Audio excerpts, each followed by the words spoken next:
Everything I do for Bert. Everything I do for Bert.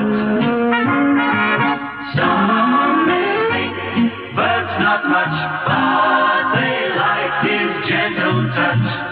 So everything I do, just between me and you, everything I do for Bert.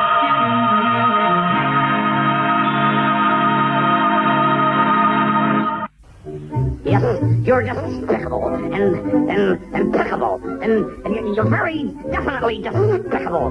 How a person can get so despicable in one lifetime, it's beyond me. It isn't as though I haven't met a lot of people. Goodness knows it isn't that. It isn't that. Goodness knows it isn't. It's despicable. Fillet of duck bordelaise, maker de butter. Yum, yum. Duck polonaise under glass. Rabbit au gratin de gelatin under tooled leather. Oh, drool. Barbecue duck meat with broiled duckbill Milanese. Yummy, yum. Chicken fried rabbit with cottontail sauce braised in carrots. I'm sorry, fellas, but I'm a vegetarian. I just hunt for the sport of it. Oh, yeah? Well, there's other sports besides hunting, you know. Anyone for tennis? Nice game. Now, you screwy rabbit, you're next.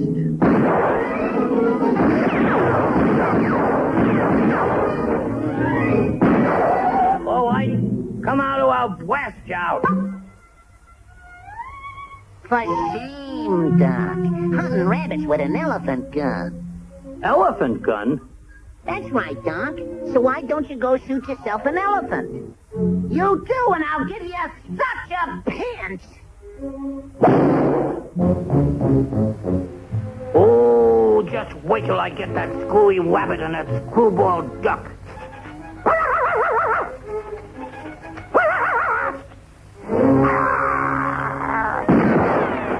Hey, what's the big idea? Why don't you look where you...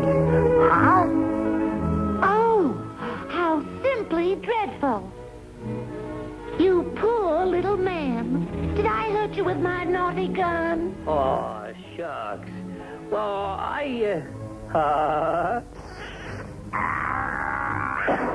Yow! Dixie, you naughty bow wow. Stop that. Okay, rabbit, I see through that disguise. Say your prayers. You too, duck. Rabbit season. Duck season. Rabbit season. Duck season. Rabbit season. Duck season.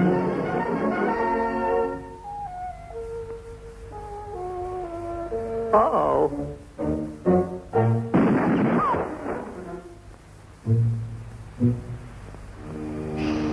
Be very, very quiet. We're hunting Elmer's. Ha ha ha ha.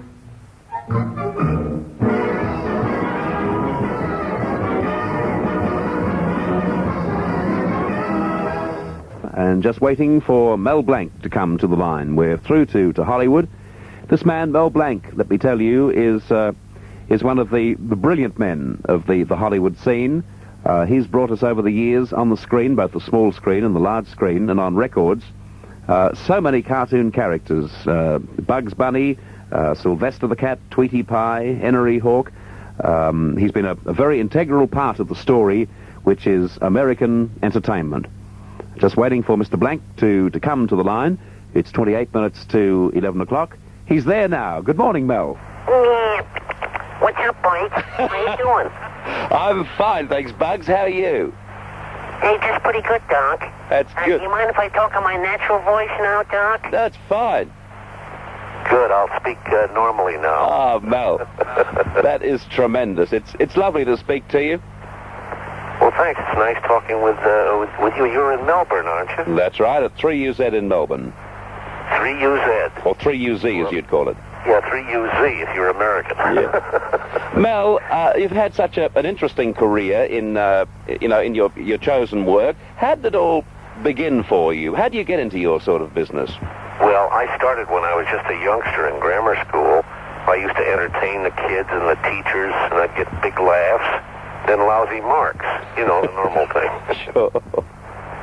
And from school? Pardon? And from school, where did you go? Well, I used to love vaudeville, and I'd go to see the various vaudeville shows that came through. I was raised in Portland, Oregon, but I was born in San Francisco.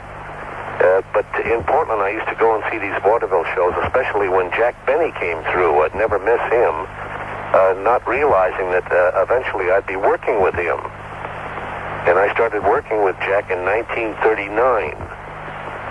He had heard me do some of the cartoons, which I started in 1937, and he called me in and said, Mel, I have a drunken bull. Rather, I have a bear. Yeah, a bear by the name of Carmichael. And he's guarding my vault. Do you think you could do the growl of a bear? And I said, yeah, I think so. He said, what would it sound like? I said, maybe a little like this. He said, oh, great, you're on next week. Beautiful. So all I did was a growl of a bear for 6 months. And this is showbiz. Finally, I said to him, you know, Mr. Benning, I can also talk. Well, Jack laughed, and from there on, we had the writers write various things in for me. And among them were his train caller. That's train leaving on track 5 for Anaheim, Azusa, and Cucamonga. And, of course, his parrot.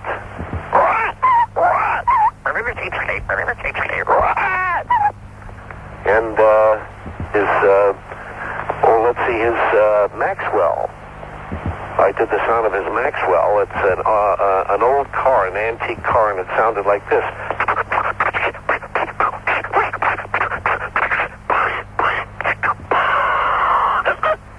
Oh, it's beautiful. I've been doing that and various other voices. And one time, you know, the writers would try to throw me. They put something in that I couldn't do, or they thought I couldn't do. And we were visiting Epsom, you know, where they have the horse races in England.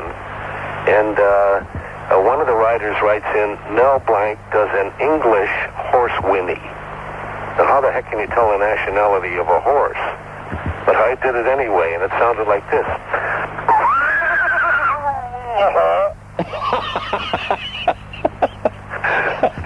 Well, it was just a gag, but Jack said keep it in, so I've been his English horse ever since. And then in the cartoons, you know, I tried for a year and a half to get into the cartoons to do voices, and this one man kept saying, I'm sorry, we have all the voices we need. And I kept going back there every 2 weeks and said, look, won't you at least listen to me? And he said, no, I'm sorry, we have all we need. Well, after a year and a half of trying this guy finally died. So I went to the next man in charge. His name was Treg Brown. Treg said, sure, let's hear what you have. So I auditioned for him, and he liked it, and he said, would you do it again for the directors? So I did it for them, and they got a kick out of it. And one of the directors said, I have a picture coming up with a drunken bull in the story. Can you do a drunken bull? You know, that's how I got confused last time with Jack Benny's bear. So I thought, can I do a drunken bull? And I had to create a voice. I said, yeah, I think so. He said, what would he sound like? I said, well, he might sound something like this. You see, I'm a little loaded, and I'm looking for the sour mash. You know, I could find some more of it. He said, great. What are you doing next Tuesday? Well, I wasn't doing a darn thing. I said, yeah, I think I can make it. So that's how I got started in the cartoons. Yeah. Now, what year would this be, Mel? 1937. Still 1937. Yeah. That's 40 years ago. And then they showed me a picture of a pig, and they said, can you do the voice of a pig? So I wanted to be real authentic about that, and I went out to a pig farm, and I wallowed around with the pigs for a couple of weeks. And I went back to the studio, and they threw me out, said, go home and take a bath, which I did. And when I come back, I said, if a pig could talk, he'd talk with a grunt. You know, oink, oink, oink, oink, oink. That's way Porky Pig got his voice, with a grunt. Yeah. And so on down the line. There's the rabbit they said was a real tough character. So I took the voices of characters from Brooklyn or the Bronx, near New York. And I gave him a real tough little stinker voice. And so on down the line. Tweety was a baby bird. I gave him a baby voice. Sylvester was a sloppy cat. I gave him a sloppy voice. Hey, come on, you can't get away without doing Tweety Pine, Sylvester. Oh, Tweety is a little bird that says, Oh, I thought a putty cat. "You penny slop, footy tat, fluffer and sucker tat." You're lovely. Do you have There's a lot more characters. Do you have a favorite character, Mel? Yeah, I think Bugs Bunny, Doc. Yeah, it'd have to be. To be the most popular. I speak at various colleges throughout the United States. In fact, since last September, I spoke at 42 different colleges throughout the entire United States and have broken the attendance record of every college I spoke at. I guess the kids are what they call kind of cartoon freaks. They love the cartoons and they love the voices. So they really keep me busy. We're talking today on the Bert Newton Show to Mel Blanc in Hollywood, the voice of Bugs Bunny, of Elmer Fudd, of Henry Hawk, Sylvester, Hibbity Hopper, you name it, and Mel Blanc does it. Well, there are a lot of movie buffs who know the name of Mel Blanc so well and know his characters, but it is possible occasionally to trick a few of them because they don't realize that also you do appear on screen. Yes, not too often, but just once in a great while. I was on with Red Skelton, I was on with, who else was it? Lucille Ball? Dean Martin. And, a couple other characters, but I never had time to do pictures. Yeah. I was always very busy doing radio. Yeah, didn't you play in the Lucy series too in a couple of episodes? No, I never was on the Lucy show, although Lucy's a good friend of mine. And, let's see, I was on almost every other radio show. Burns and Allen, Abbott Costello, Judy Canova. I can't think of all of them, but I was doing 16 transcontinental shows a week at one time. These are from coast to coast here in America. Yeah. I can remember you in a movie with Esther Williams called Neptune's Daughter. Yes, that's right. Neptune's Daughter. That Red Skelton was in that also. That was done during our summertime, and I had enough time to do it then. You mentioned the names of Red Skelton, Abbott and Costello, Judy Canova. You're into comedy yourself, and obviously you'd have to have your favorites. Who are the people who make you laugh? Well, my all-time favorite was Jack Benny. He was such a marvelous man for timing jokes. And I don't think anybody in the world could ever come close to him as a timing, as we call it here. And practically everybody I worked with has been very wonderful. Judy Canova, Abbott Costello, and Burns and Allen, and all of these people have just been wonderful to me. But of all of them, I think Jack Benny was my favorite. Bud Abbott and Lou Costello, did they get along very well together? No, not together. They did not.